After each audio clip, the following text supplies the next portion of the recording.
A Navy MH-60R Romeo Seahawk helicopter deployed to the Red Sea has shot down a Houthi drone, the Vice Chief of Naval Operations revealed Tuesday.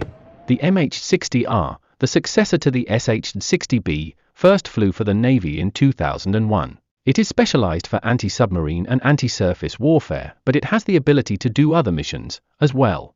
Beyond its core mission weaponry, it can be armed with a crew-served door gun, either the .50 caliber machine guns like the GAU-21 or an M247.62mm machine gun. It can also carry up to 8 AGM-114 Hellfire air-to-ground anti-tank missiles, which are primarily used for force protection against small boats. Hellfires have also been successfully employed against UAVs in the past. A video published by the Israeli Defense Forces in 2018 shows an Israeli MH-60R Apache helicopter swatting down an Iranian drone that had ventured into its sovereign airspace from Syria. Since then, Apaches have been playing an increasingly key role in drone defense for Israel.